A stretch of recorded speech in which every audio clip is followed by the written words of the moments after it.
En 5, 4, 3, 2, 1.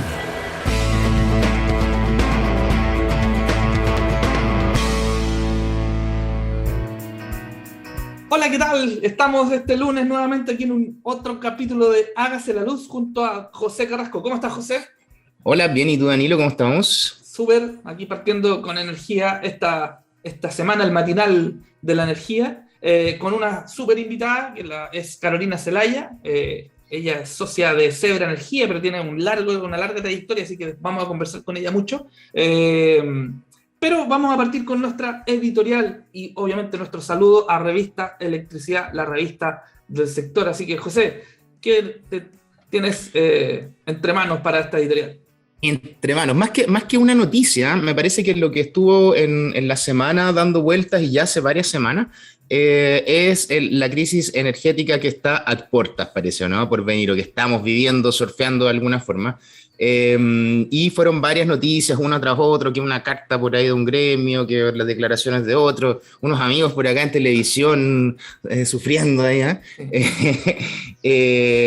Y el ministro también con declaraciones, o sea, y ahí me parece que lo importante es recordar una conversación que tuvimos con Rodrigo Iglesias hace ya largo tiempo, uno de nuestros primeros invitados, y en conversaciones posteriores también que hemos tenido con él, es rescatable cómo ya, es un poco el fin de nuestro programa, ¿no? Como ya se pasó por esa situación, y si ya pasamos por esa situación, veamos qué es lo que se hizo en esa situación, cómo se resolvió. Y ya se pasó un poco en 98-99, donde Rodrigo estaba como era parte de la CNE, pero no era jefe del área eléctrica. Después el 2008, donde ya era secretario ejecutivo, y ahí es interesante que una de las conversaciones que hemos tenido nos decía que lo más importante era primero generar un ambiente colaborativo. Si estamos en una situación de crisis energética, donde estamos, la verdad, bien cortos de energía, donde no hay mucha agua, no hay mucho deshielo que venga, y probablemente en marzo, abril, desde febrero incluso podemos estar en una situación complicada. Creo que lo primero es tomar ese aprendizaje, en lugar de tantos dimes y diretes por ahí, tener una conversación entre todos, o no sé si entre todos, pero al menos entre gremios con la autoridad o empresas con la autoridad.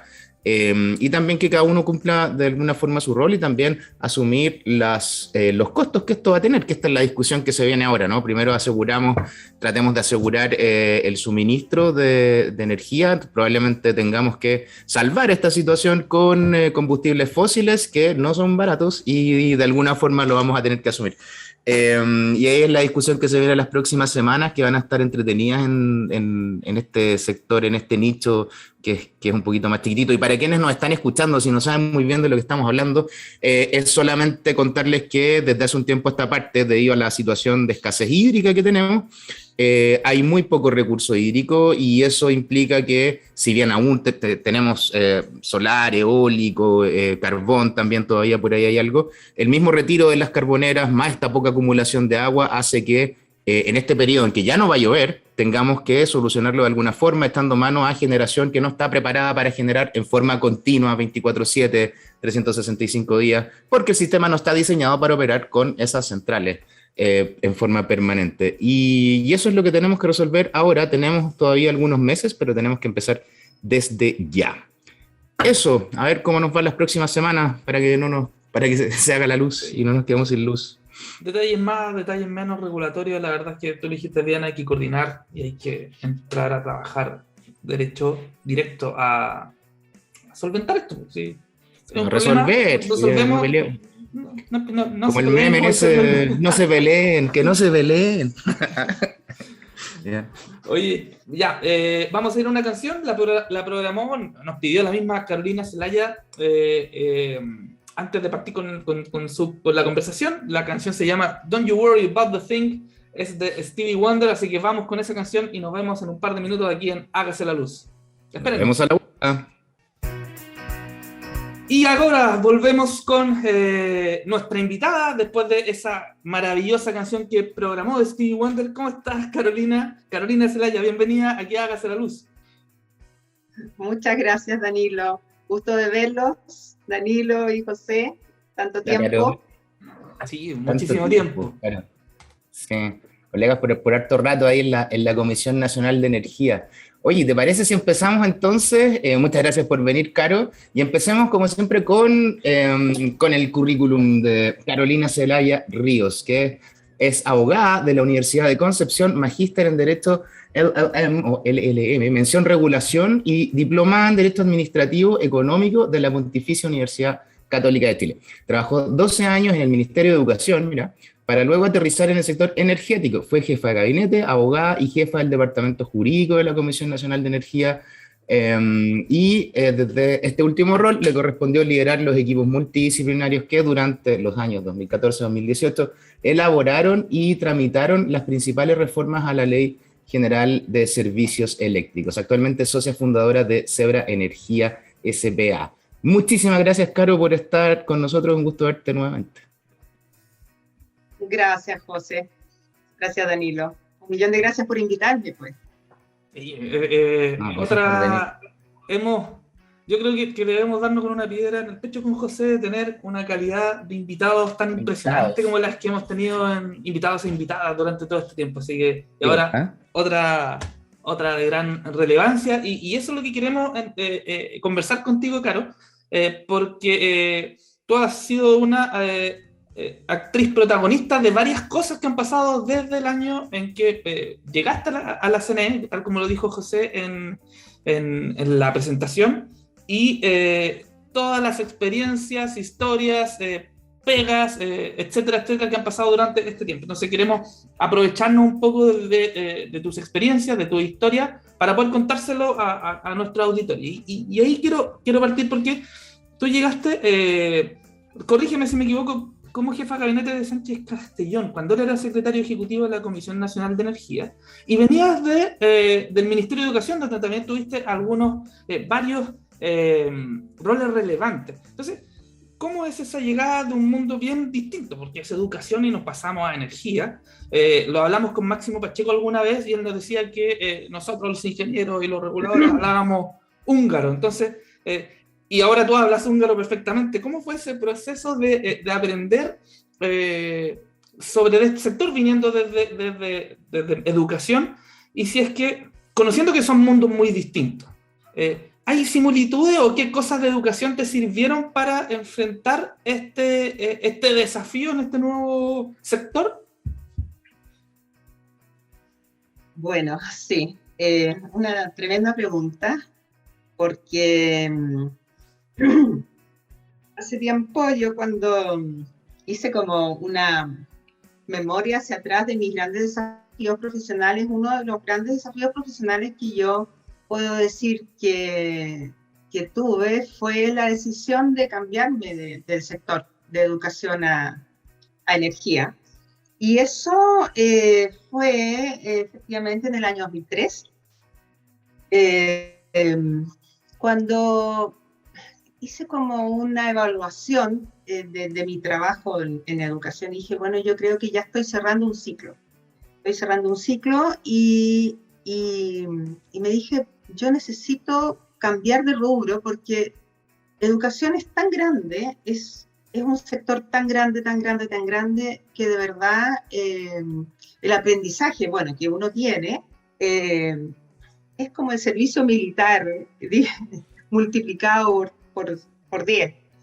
Entonces me sirvió mucho en materia de administración, de lo que es la administración pública, haber servido en el Ministerio de Educación, en el ámbito social, es maravilloso, pero sí es un gran trabajo que te quita las noches. Entonces, para contarte una anécdota, yo renuncié al ministro Vitar a las 12 de la noche. ¿No? A las 12 de la noche. Entonces, imagínate. Bueno, y en esa época estaba recién asumido Luis Sánchez Castellón y me invitó a la Comisión Nacional de Energía a ser su jefe de gabinete.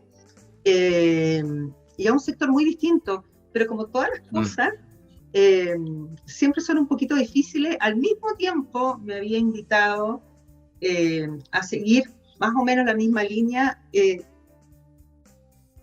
el José Weinstein, para crear la subsecretaría, bueno, el Ministerio de la Cultura en Valparaíso, donde estaba mi casa, en Viña. Entonces yo decía, ¿me voy a Viña o me voy a Energía?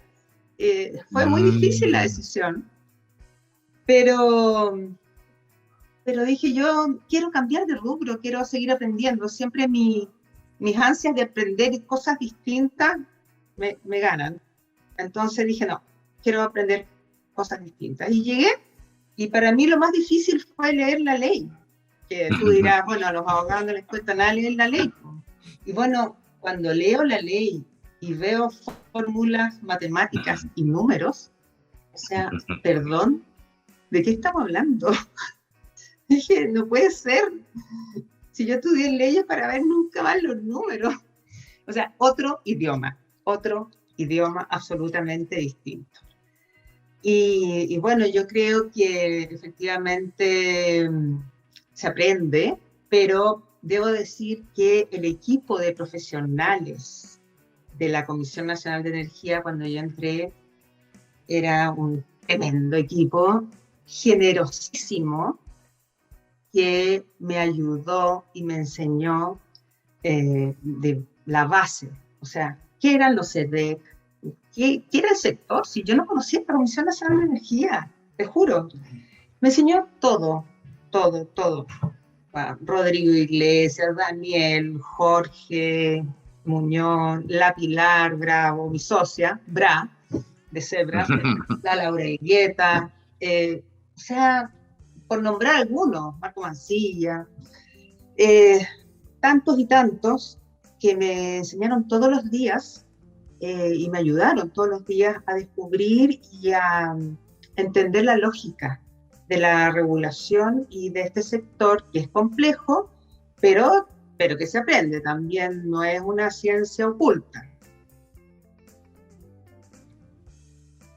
Pero uno se demora en aprender. La similitud, te diría, mira, bueno, como todas las cosas de la administración pública tienen cosas similares en lo que es la administración pública, de todas maneras, pero evidentemente muy distinto, porque educación es un sector social, y claro, como sector social tiene una lógica de política pública muy distinta a lo que es el sector económico, en donde tú ahí tienes como contraparte primero también las empresas.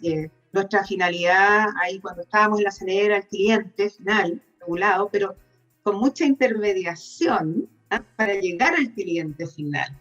En educación lo tienes inmediatamente, al alumno, a los colegios, etc.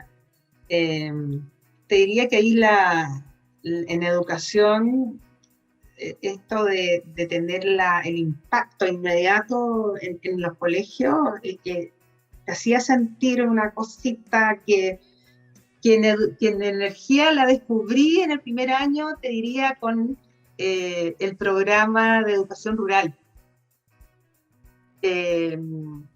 Electrificación rural, y yo le ponía educación rural cuando llegué al primer año, porque me confundía. Entonces, con el PER, que se llamaba así, electrificación rural, descubrí ese impacto inmediato en la gente.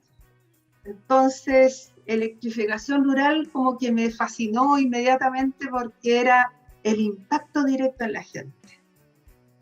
Y ahí empecé como a engancharme con el mundo de la electrificación rural, y después ya le empecé a tomar el gustito a todo lo que es energía.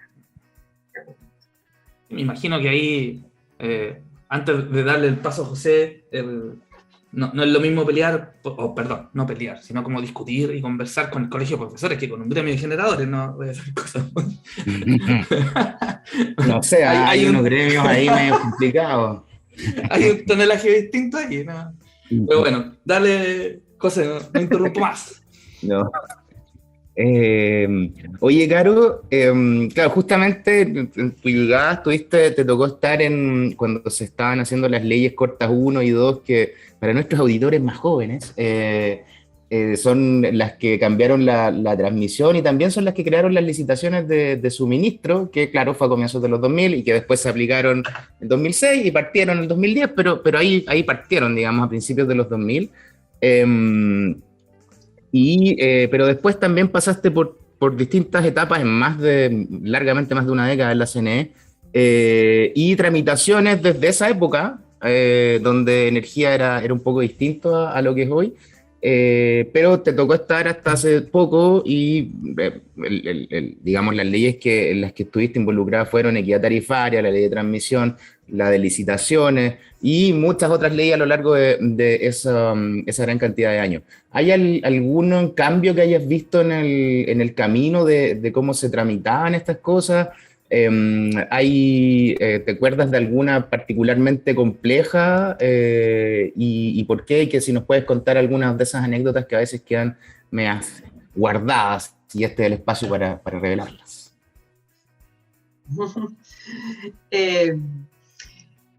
Sí, es cierto. Yo viví muchas tramitaciones de distintas modificaciones a la Ley General de Servicios Eléctricos, pero en distintas posiciones. Evidentemente la Ley Corta 1 y 2, en el año 2004 y 2005, las viví desde la jefatura de gabinete, porque en esa época directamente apoyaban a los cambios de esas leyes los jefes de divisiones y departamentos del Ministerio de Economía y de la CNE, la jefa del departamento jurídico de esa época, que era la Pilar Bravo y Rodrigo Iglesias, con todo el equipo, jefe del departamento eléctrico. Pero sí me acuerdo que eran especialmente duras esas leyes, porque, bueno, la ley Corta 1, porque estuvo inserta dentro de lo que era un proyecto de modernización del sector bajo el ala del presidente Lago, y un proyecto de modernización que implicaba una ley larga, modificaciones a todo el sector eléctrico, pero que después se priorizó, dadas las circunstancias especiales de confiabilidad y de sequía que hubo en el sector, y entonces se dijo, mire, prioricemos y aboquémonos a lo que es la transmisión para el desarrollo y sacar las inversiones que hacían cuello de botella en el sector. Veamos el tema de regulación de precios de los sistemas medianos, veamos el tema de resolución de conflictos del sector, panel de expertos, creemos un panel de expertos, y tantas otras cosas más. Pero fue una ley muy compleja y larga en su tramitación, porque después de tener una ley larga, dijeron, bueno, hagamos una ley corta, y esa decisión fue muy compleja. Pero yo creo que la ley Corta 2, que se inició producto de una paralización de las inversiones, de la generación, dado los recortes del gas argentino. Acuérdense que nosotros dependíamos mucho de las importaciones del gas argentino que nosotros teníamos, precios muy baratos. Y en el año 2004 llegábamos a recortes del 45% de las importaciones del gas argentino. Entonces las generadoras empezaron a decir, bueno, ¿y cuándo vuelve el gas argentino? Entonces, algunas se reconvirtieron porque tenían la posibilidad de reconvertirse y usaron como insumo el petróleo diésel, y otras paralizaron sus inversiones y dijeron, bueno, aquí, mientras no vuelva, yo no hago nuevas inversiones, porque si hago nuevas inversiones y después vuelve el gas argentino y tengo un insumo más barato, entonces, no, mejor no hago nada.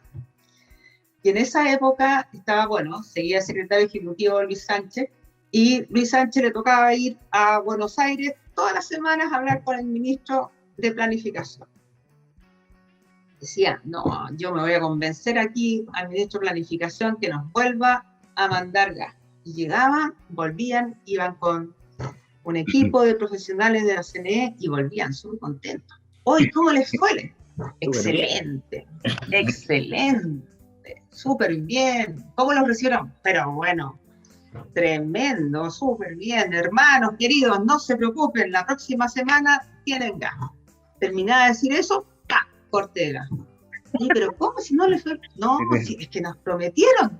Y así todas las semanas, pero si me prometieron que volvían. Bueno, El hecho es que entre estas idas y venidas de Buenos Aires, finalmente se tuvo que optar y tomar la decisión de hacer una ley en donde incentivara las inversiones de los generadores, y que estaban todos paralizados. Decían, o invierto o no invierto. Porque además el tema era que las compras que se hacían por parte de las distribuidoras de la energía dependían del precio nudo. El precio nudo cambiaba cada 6 meses. Y algunas ya inversiones que se habían hecho de aquellas generadoras que se podían reconvertir a precio, o sea, reconvertir a diésel, empezaron a encarecerse. Y bueno, entonces se dijo, ya, ¿saben qué vamos a hacer para atraer nuevas inversiones? Vamos a cambiar el mecanismo de compras de la energía y vamos a hacer licitaciones de suministro eléctrico. Y quienes van a licitar van a ser las distribuidoras con bases aprobadas por la CNE. Así que vamos a traer a nuevos actores, van a haber competencia, va a haber competencia y la competencia va a bajar los precios. Y se cambió el mecanismo de compra de energía que lo hacían las distribuidoras a una licitación de energía, y estas licitaciones de energía en los primeros años que se hizo trajo buenos resultados. $56 por megawatt hora fueron los primeros resultados, pero luego la verdad es que empezó a subir el precio porque en la reconversión que se hizo también a precios de diésel de estas nuevas generadoras y con energía existente solamente, empezaron a subir los costos marginales y el tema es que nosotros habíamos puesto un precio de techo a las ofertas que se hicieran de energía. Ese precio de techo era para proteger a los clientes finales, de manera tal que el traspaso que se hiciera después finalmente de esa energía a los clientes, o sea, del precio de la tarifa de energía a los clientes finales no fuera más alto que ese precio de techo. Pero al final todas las ofertas se hacían a precio de techo. A precio de techo. Entonces, ese precio de techo, como se sabía, se podía llegar a calcular, sí, finalmente se hacía con energía existente, con 3 actores o 4 actores que existían, y a precio de techo. Esa fue la ley Porta 2. Finalmente llegamos a precios de $130 por megawatt hora en el 2013. Y bueno, después llegamos al 2014, donde hubo un gran diagnóstico respecto de qué pasaba en esas materias, y el 2014, luego de un diagnóstico compartido por el sector, ya sea con la academia, sociedad civil, industria, junto con las autoridades, se determinó perfeccionar este sistema de licitaciones y se dictó la ley y se tramitó la ley 20.805. Y esta ley perfeccionó el sistema de licitaciones donde el Estado tuvo un rol preponderante en materia de estas licitaciones de suministro. Perdón, dale. Bueno, y ahí la idea era bajar los precios, intervención de nuevos actores. La idea también ahí era generar más competencia, permitir la entrada de energías renovables, fomentar la entrada de energías renovables, y bueno, fue una ley bastante exitosa. Logró su objetivo, y donde las primeras licitaciones tuvieron un éxito increíble, con 80 participantes y con unos precios súper buenos. Así que, bueno, y siguieron hasta hoy en día estas licitaciones que la verdad es que súper orgullosa de haber participado. Ya hay como como jefa del Departamento Jurídico de la CNE, ya con Pacheco de ministro y con Andrés Romero como secretario ejecutivo. Otra administración. Y claro, algo que me nace de lo que tú acabas de comentar, y que lo hemos conversado con José en otra oportunidad, que tiene que ver como los hitos que tú nos has mostrado ahora, que son importantísimos, pero opinión personal, tienen como un cariz bien regulatorio, como de mercadotecnia, bien técnico, etcétera, etcétera. Después incluso, ya con el Ministerio de Energía y la misma comisión, se empiezan a meter en temas más sociales. Nos metimos en equidad tarifaria, post estallido hubo una estabilización de precios, con pandemia congelamiento del pago. Estamos discutiendo ahora una ley de descarbonización, que obviamente tiene un componente social importante en vista y considerando las zonas de sacrificio, el impacto medioambiental que tiene este tipo de tecnología, pero todos estos temas sociales, nosotros como por deformación profesional siempre le damos la vuelta o la tuerca regulatoria, técnica, etcétera, etcétera. Entonces, de cara, sobre todo quizás a la ley de descarbonización y al impacto que tiene en el medio ambiente, y a un parlamento mucho más presente en este mercado, en este sector, cómo esta misma experiencia o historias que tú nos estás contando, la usamos para hacer este equilibrio. ¿Cómo te imaginas tú los próximos años que van a tener una cuota de política, digámoslo así, importante en un sector que hasta hace poco creíamos que era 2 más 2 es 4, y parece que está entre 3 y 5, como dicen en general los políticos? Bueno, pero salió bueno. El poeta. Sí. Mira,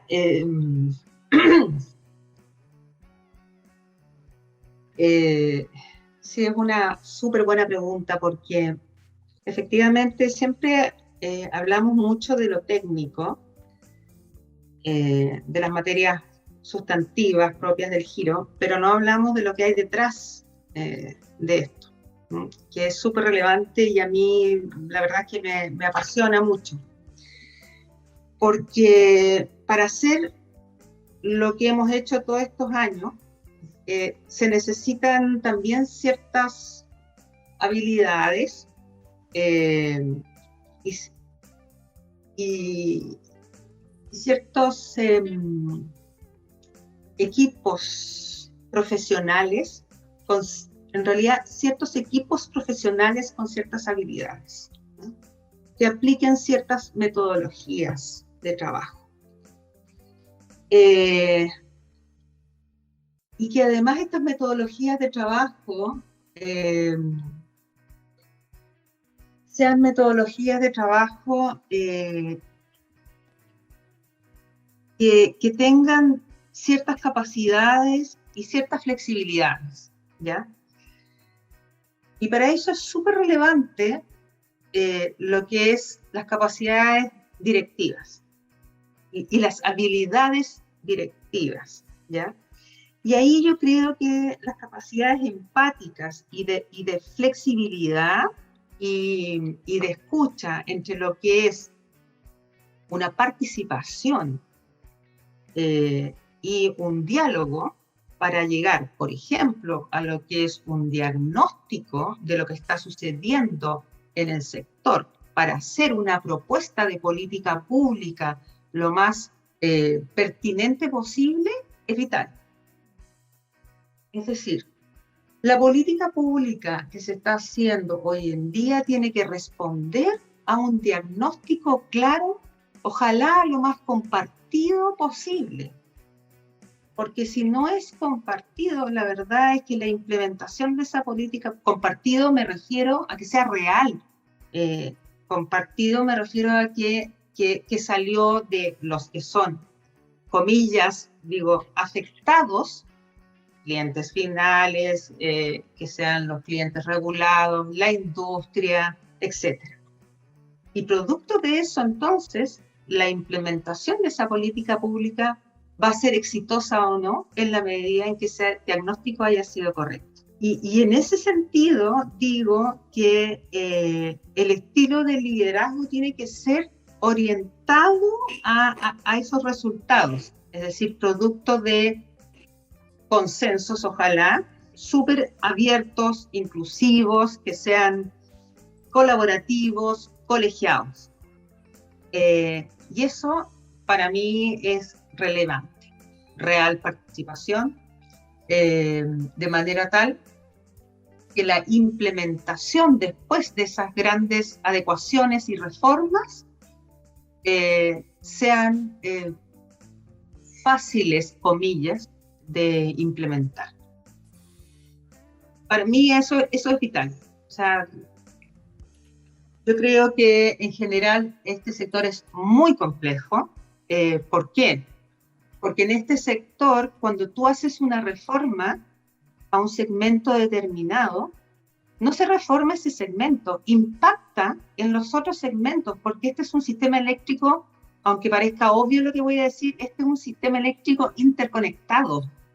Y lo que tú aplicas y reformas en un segmento impacta en el otro. Está todo interconectado. En consecuencia, tiene que ser consistente y coherente las reformas que tú haces en uno y el impacto que produces en el otro. Por eso es tan relevante cuando tú haces una reforma, mirar lo que pasa en el otro segmento. Y oye, Carol, perdón. Dale, no. Por favor, párenme que los abogados somos súper habladores. Por favor. No, es que justamente a propósito de eso mismo que estabas diciendo, en este cambio que decía Danilo y lo que tú estás comentando, a esto como crack un poquito la institucionalidad, ¿no? Cuando pasan estas cosas, claro, es difícil tener estos diálogos que tú dices y ver cómo se mueve una pieza con otra, cuando en el Congreso llegan y aprueban una cosa sin mucho argumento técnico, o también desde la misma autoridad se hacen cosas justamente para calmar estos momentos de crisis, ¿no? Y hemos pasado por medidores, estallido social, pandemia, crisis económica, durante y posterior probablemente a la pandemia, y eso ha generado como un tambaleo de este proceso que claro, empezó a mediados de la década pasada, de ser un poco más colaborativo, ¿cierto? Y tratar de llegar a acuerdos, y ahora parece que el que dispara más rápido y resuelve problemas sin mirar tanto el largo plazo Claro. es el que se salva en el cortísimo plazo, digamos. Y eso también nos ha llevado a cuestionarnos un poco cómo retomamos un poco esa senda que dices tú, que es el ideal, ¿cierto? En un sector sobre todo que depende de soluciones de largo plazo, porque son sectores intensivos en inversión, y que cambios muy repentinos pueden hacer que el largo plazo se vea un poquito perjudicado de cómo lo veníamos haciendo. En ese sentido, ¿qué opinas de cómo ha funcionado la actual institucionalidad energética? Si es que todas estas cosas que hemos visto ha sido un poco a raíz justamente de los problemas que hemos tenido, ¿cómo podríamos enfrentar este cambio no solo de la parte energética, sino que parece social, de que los temas energéticos son mucho más relevantes, sobre todo por el cambio climático? ¿Y qué modificaciones harías, ya sea institucionales o de alguna otra, que nos permita tomar esa mirada de largo plazo? Mira, voy a ser un poco majadera en lo que yo he dicho en varias oportunidades. Yo creo que en general nuestra institucionalidad tiene varias cosas, varias facultades, varias atribuciones, y creo que cuando la administración o las autoridades tienen poder, ese poder hay que usarlo para beneficiar y aportar en beneficio público. Yo creo que es muy importante el tema del poder. Y por lo tanto, cuando tenemos a mano las facultades, hay que usarlas. creo que en nuestro sector no se usan todas las facultades que tenemos. Eso en primer lugar. Por lo tanto, lo que primero yo haría es profundizar la articulación de competencias entre las distintas autoridades del sector y usar y echarle mano a las facultades que existen. Eso es lo primero, ¿ya? Eso es difícil, ¿Por qué se lo digo? Porque es difícil, a pesar de que varios de los que estamos aquí, nosotros hemos tenido jefaturas. Y cuando nosotros tenemos que firmar algo, y cuando nos ha tocado firmar, ahí sentimos el poder y ahí sentimos la responsabilidad. Entonces, cuando sentimos esa responsabilidad, es cuando verdaderamente sentimos el compromiso por lo que estamos haciendo y el impacto que va a generar esa acción que nosotros estamos haciendo. Por lo tanto, no es fácil lo que yo estoy diciendo, obviamente. No, y lo tuviste, fuiste secretaria ejecutiva, pues, si no... Bueno, mientras llegaba el Pepe Venegas, 6 meses. Sí, Puro 6 meses. Pero ese peso Sí, de la firma da lo mismo. En que... Bueno, pero ustedes también tuvieron que firmar. Si al final el peso de la firma, independientemente del cargo, es la responsabilidad que tienes por el impacto que va a producir esa firma. Entonces, el tema es esa. La responsabilidad y la función de la institucionalidad tiene que ser responsable, comprometida, pero también debe ser ágil, tiene que ser eficiente, tiene que ser concordante y coherente con la política pública que estamos ejerciendo y dar continuidad a la propuesta de los proyectos que se están realizando. Ahora, uno de los grandes desafíos que estamos viviendo y que creo que hay que relevar es el que está enfrentando hoy en día la administración, que es el desarrollo tecnológico. Y el tema del desarrollo y el avance tecnológico que le va a dar mucha calidad de vida a toda nuestra sociedad y va a ser mucho más eficiente lo que es el uso de la energía en todos los hogares, va a ser un tremendo desafío para nuestro sector.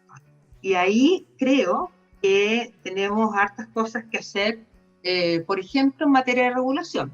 Yo creo que en materia de regulación tenemos que buscar anticiparnos a esos cambios tecnológicos.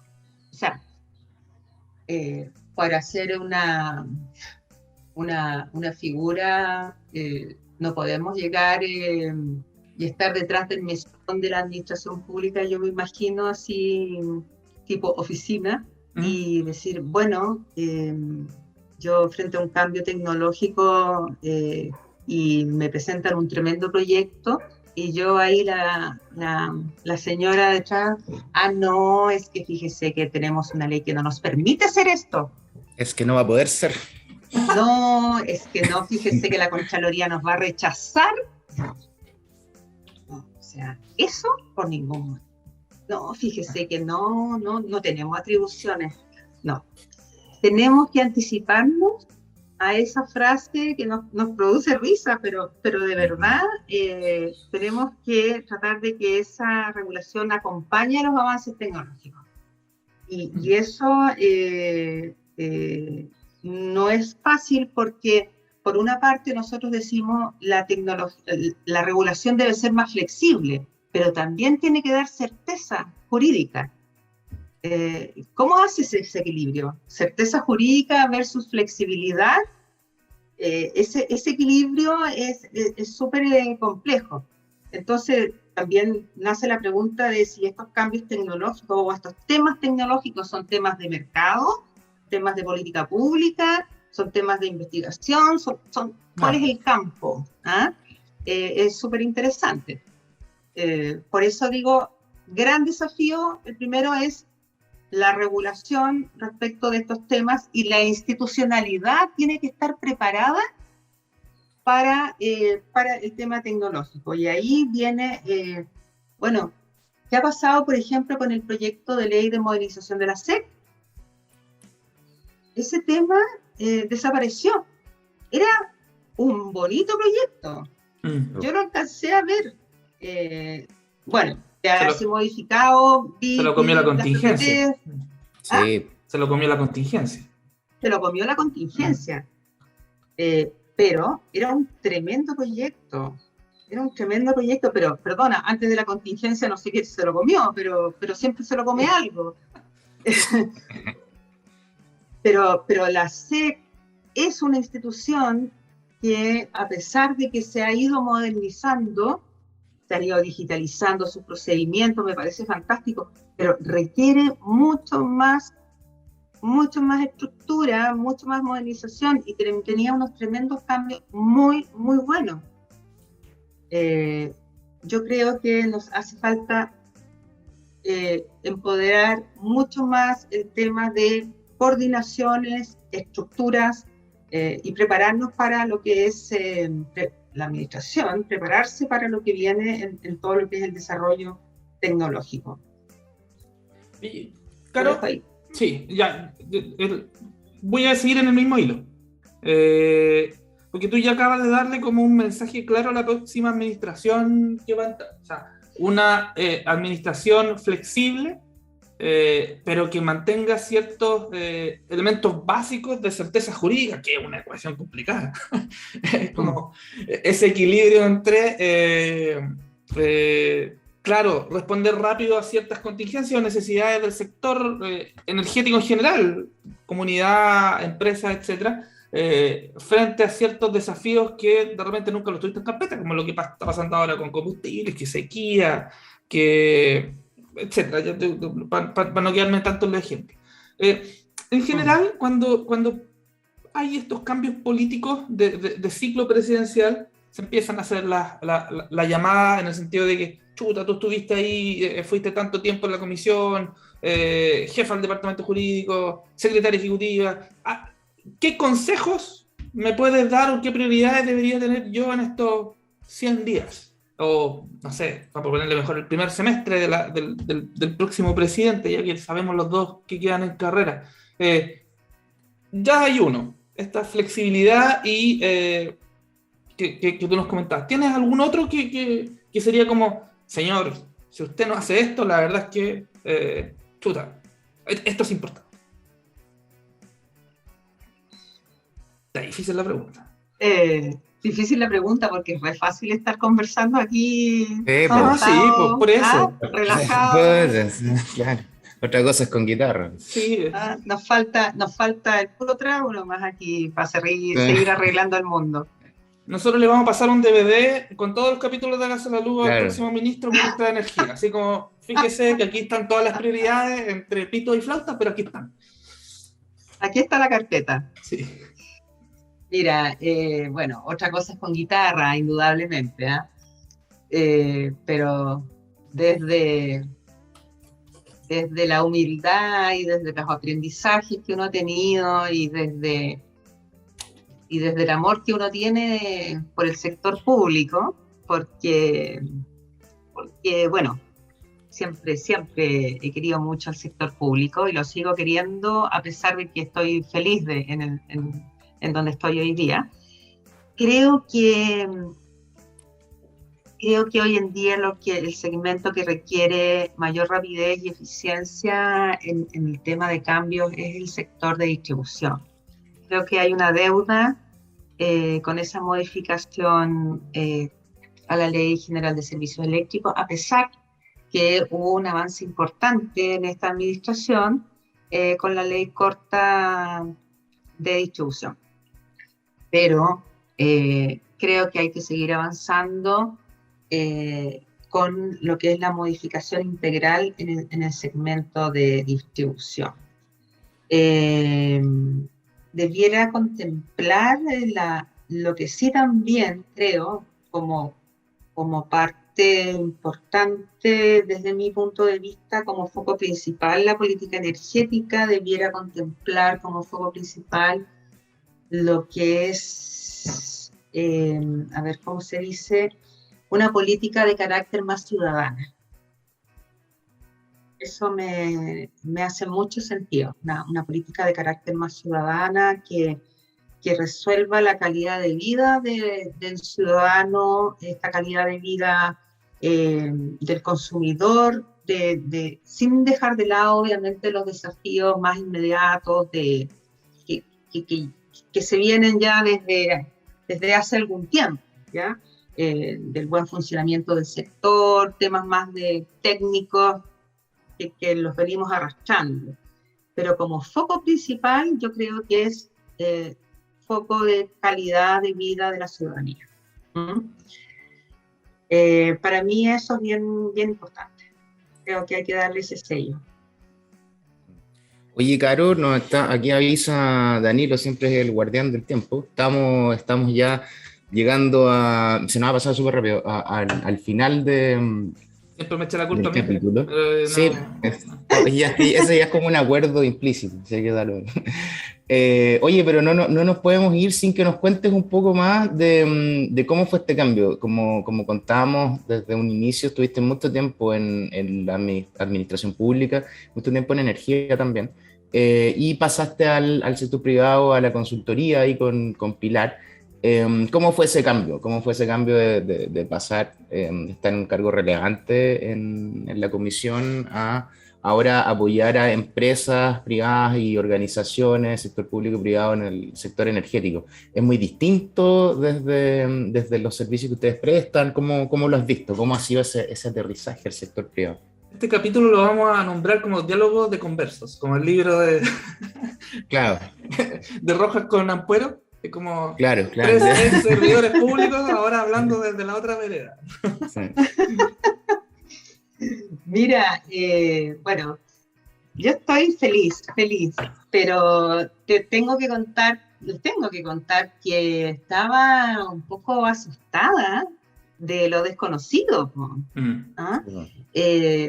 Toda mi carrera profesional fue en el sector público. Lo que yo aprendí fue en el sector público. Entonces, entrar a este mundo del sector privado era una cosa tan distinta y claro, todo el mundo decía, no, o sea, esta es otra cosa, otra vida, otro todo. Pero claro, siempre uno tiene que vivir su propia experiencia y desde ese punto de vista, lo que hice primero fue tomarme unas vacaciones, pero en mi casa, relajada. Entonces me lo tomé con tranquilidad porque no quería desesperarme y ahí estuve conversando con amigas, con amigos, un poco para que me contaran la experiencia de ellos, porque esta cosa no hay que inventar la rueda, así todos ya pasaron por esto. ¿Ah? Es como cuando, no sé, vaya a tener guagua y todo es nuevo, pero ya hay millones de mujeres que han tenido guaguitas. Entonces, preguntémosle a las mujeres anteriores. Bueno, lo mismo. Aquí preguntémosle a los que ya han salido. Así que yo me junté con mi amigo Gambardella, por ejemplo, y le pregunté. Y él, como siempre, muy generoso, me invitó a trabajar con él. Así que estuve trabajando un tiempo inmediatamente con él. Y de a poquito empecé a tomar cosas junto con él, hacer un listado de personas con las que quería hablar y pensando más o menos qué es lo que quería hacer. Y bueno, tocó la casualidad que justamente terminó además ¿cómo se llama? El trabajo periodo, Pilar, el coordinador, Claudio, se fue al panel de expertos y con Pilar siempre habíamos conversado que cuando ella terminara su periodo en el coordinador, queríamos volver a estar juntas, porque nosotros éramos compañeras de universidad. Entonces, imagínate, después de tantos años y nos tocó trabajar juntas también un periodo cortito en la CNE y ya empezamos a trabajar juntas cuando terminó su periodo de inhabilidades que tenía, de inhabilidades de trabajo. Así que desde el año pasado dijimos, bueno, empecemos a trabajar juntas. Empezó la pandemia, así que cada una en sus casas, Y después de un tiempo dijimos, bueno, formemos una sociedad, porque estas cosas así como que después decían los clientes, oigan, ¿y ustedes tienen alguna sociedad? No, Pilar Bravo, Carolina Zelaya, mucho gusto. Somos amigas. Claro, acá Piti Poti, no sé, fueron lo típico. No. Claro, entonces dijimos, bueno, pongamos un nombre, pero ¿qué nombre? Y una amiga en común, que bueno, es más amiga de la Pilar que mía, porque era primero de la Pilar, le dije, bueno, pero usted, no sé, pues Zelaya Bravo, ya, sí, la típica de los nombres de abogados, estudio abogado, Zelaya Bravo, ya, Zelaya Bravo. No, pero vean algo, Zelaya Bravo, Zebra, ya, no Zebra, ¡oh, qué buena idea! Bueno, y ahí efectivamente nació Zebra y después contratamos a una diseñadora y empezamos a ver el logo y todo y nació Zebra, y para algunos clientes ya somos las cebritas, y bueno, pregúntenle a las cebras, ya, así que no, ya somos las cebras, ya. Nos gustó mucho, pero el cambio, bueno, es fuera de la anécdota de las cebras y que a veces nos ponemos a pastar y todo. Fuera de eso, el tema es que ha sido, fíjate, un muy buen periodo. Con Pilar nos llevamos muy bien, en el sentido de que, como dice Serrat, te guste o no, me caes bien por ambas cosas, o sea, no sé si es lo que te diferencia de mí o lo que tenemos en común, ¿ah? Porque efectivamente somos complementarias. Ella tiene algunas cosas que se diferencian de mí, que es brillante, espontánea y tira todo así, y yo soy mucho más analítica, más, sé, me gusta buscar y ser más lenta y analítica, y ella está, ya, y ahí, y tenemos muchas cosas distintas, de repente nos topamos en grandes discusiones, entonces no pensamos igual en muchas cosas, y eso es muy importante, pero también no tenemos ese susto de llegar en las mañanas al trabajo y decir, ay, ¿qué pasa? ¿Ah? Cuando te golpean la puerta, eso es urgente. No, eso maravilloso. Estamos viviendo un periodo muy bonito, y con buenos clientes. Hemos aprendido, yo sobre todo, porque la Pilar ya tenía experiencia en el sector privado, yo sobre todo he aprendido mucho en el sector privado desde la otra vereda, cómo se aplica la regulación, que una vez me tocó participar en la elaboración de ella. Maravilloso, de seguir aprendiendo. Yo creo que, bueno, aquí estamos entre talla y en serio, lo de los diálogos de conversa no están de esto de ver el mismo problema, pero desde la vereda distinta, deja mucho. Oye, claro, como dijo José, el tiempo vuela y el tiempo en la radio lamentablemente es escaso. Te queremos agradecer este espacio que nos has brindado para poder conversar, no solamente con nosotros, sino con todos los que nos están escuchando y los que nos van a escuchar, porque una cosa que siempre hemos dicho en muchos programas con José, hay hartas cosas que han pasado en este sector y es medio circular, de repente cambia como el título, pero las cosas pasan, son iguales. Entonces, el aprender, el contar esta historia, el conversar y sentarse un poco a bajar la ansiedad y tomar buenas decisiones, como tú dijiste, buenos diagnósticos, es imperante en estos tiempos. Así que creo que esta instancia para conocer más de tu trayectoria y de tu persona es súper relevante, no solamente por esta conversación, sino que como educación al sector. Así que, Caro, muchas gracias por estar con nosotros. José, no sé si quieres decir algo y obviamente la invitada Sí, muchas gracias, un gusto verte nuevamente, Caro, te ves súper bien, así que muchas gracias por haber estado con nosotros conversando.